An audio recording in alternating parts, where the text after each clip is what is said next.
नमस्कार दोस्तों, MD study point में आप सभी का स्वागत है। आज की इस वीडियो में हम 12th क्लास की हिस्ट्री का पहला चैप्टर पढ़ेंगे, ईंट, मनके तथा अस्थियाँ। हमारा पहला टॉपिक है हड़प्पा सभ्यता।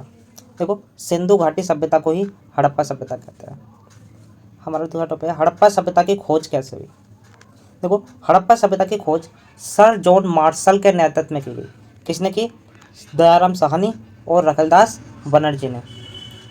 किसके नेतृत्व में की? सर जॉन मार्शल के नेतृत्व में की, दयाराम साहनी और रखलदास बनर्जी ने करी। ध्यान रखना। हमारा अगला टॉपिक है 1921 में दयाराम साहनी ने पाकिस्तान में स्थित हड़प्पा नामक स्थान की खुदाई करवाई और हड़प्पा शहर की खोज की। इसके बाद 1922 में रखलदास बनर्जी ने मोहनजोदड़ो नामक स्थान की खुदाई करवाई और मोहनजोदड़ो की खोज की।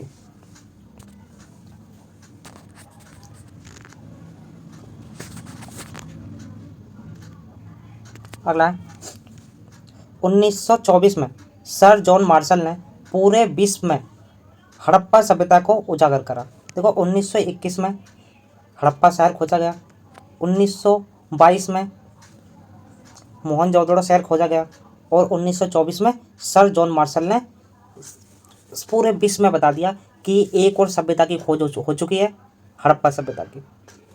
इस सभ्यता को हड़प्पा सभ्यता इसलिए कहते हैं क्योंकि इस सभ्यता का सबसे पहला खोजा गया शहर हड़प्पा था। इस सभ्यता को सिंधु घाटी सभ्यता भी कहते हैं क्योंकि यह सभ्यता सिंधु नदी के किनारे बसी हुई है। हमारा टॉपिक है हड़प्पा। देखो, सिंधु घाटी सभ्यता का सबसे पहला सिंधु घाटी सभ्यता का सबसे पहला खोजा गया शहर कौन सा था? हड़प्पा। इसकी खोज किसने करी? 1921 में दयाराम साहनी ने। हड़प्पा की खोज किसने करी? 1921 में दयाराम साहनी ने इसकी खोज की थी। ओके, इसलिए हड़प्पा के नाम पर ही इस सभ्यता का नाम रख दिया गया। अगला हमारा मोहनजोदड़ो। देखो, हड़प्पा सभ्यता का सबसे पहला खोजा गया शहर तो हड़प्पा था, लेकिन सबसे ज़्यादा महत्वपूर्ण शहर या नगर कौन सा था? मोहनजोदड़ो। मोहनजोदड़ो में 700 कुएं प्राप्त हुए थे। इस शहर को 2 हिस्सों में विभाजित किया गया था। ओके, तो हमने पढ़ रखा है 2 हिस्से कौन कौन से थे? पहला दुर्ग, दूसरा निचला शहर। हम दुर्ग के बारे में पढ़ते हैं। तो देखो, दुर्ग को ऊंचे टीले पर बनाया गया था ताकि सुरक्षा बनी रहे, मतलब कि कोई आसानी से आक्रमण ना कर सके और बाढ़ से बचा जा सके। इसलिए दुर्ग को कहाँ बनाया जाता था? ऊंचे टीले पर बनाया जाता था। कुछ विद्वानों के द्वारा कहा जाता है कि शासक वर्ग यहीं रहते थे।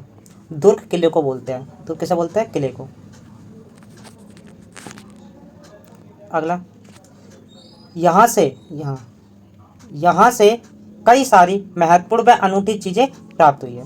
मोहनजोदड़ो का जो दुर्ग था उससे कई सारी चीज़ें प्राप्त हुई है, जैसे माल गोदाम, विशाल जलाशय और कई सारी चीज़ें और प्राप्त हुई थी।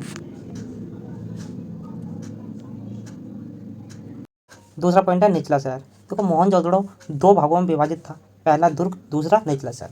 तो निचला शहर नीचाई पर बसा हुआ था और दुर्ग ऊंचाई पर बसा हुआ था। तो निचला शहर मुख्य रूप से आम नागरिकों के, व्यापारियों और कारीगरों का निवास स्थान था। देखो, निचले शहर में कौन कौन रहता था? आम नागरिक रहते थे, व्यापारी वर्ग रहता था, कारीगर रहते थे। ओके, ये सारे लोग कहाँ रहते थे? निचले शहर में रहते थे।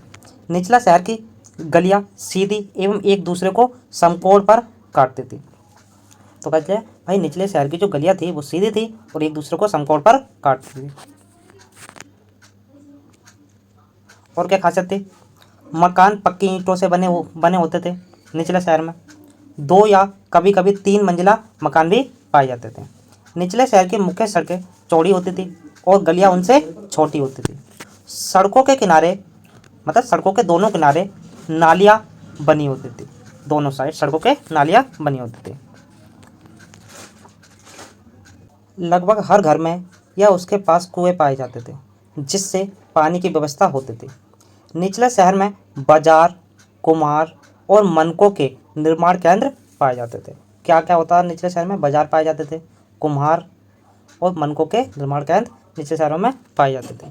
निचले शहर में छोटे साधारण मकानों के साथ साथ कुछ बड़े और समृद्ध परिवार के घर भी पाए जाते थे। अगला पॉइंट है हमारा माल गोदाम। देखो, माल गोदाम दुर्ग से पाई गई एक महत्वपूर्ण संरचना थी।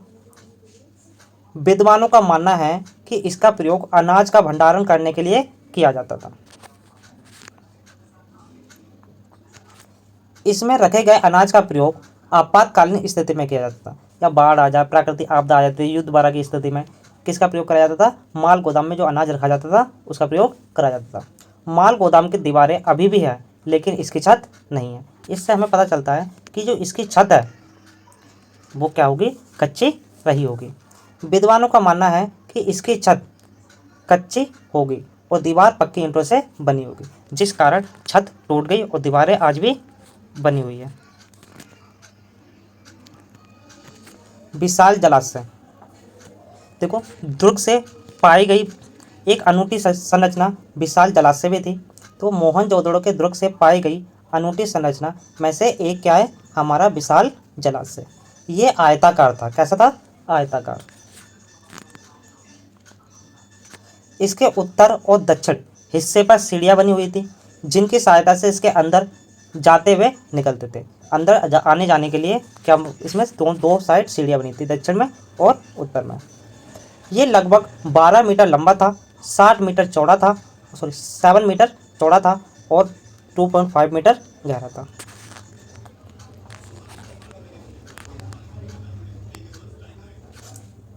इसके पास कुएं थे, जिनकी सहायता से इसे भरा जाता था। इसके जल निकास के लिए इसके तलहटी में एक छिद्र बनाकर एक छेद कर रखा था, जिससे पानी को बाहर निकाला जाता था। और पानी बाहर कहाँ जाता था? नालियों में, और नालियों से शहर के बाहर जो बड़े नाले होते थे उनमें चला जाता था। जिप्सम के गारे का प्रयोग करके इसकी दीवारें बनाई गई थी। मतलब इसमें इस जलाशय को बनाने के लिए कौन से गारे का प्रयोग करा गया था? जिप्सम के गारे का प्रयोग करा गया था। इस वीडियो में बस इतने ही। अगले पॉइंट हम अगली वीडियो में कवर करेंगे।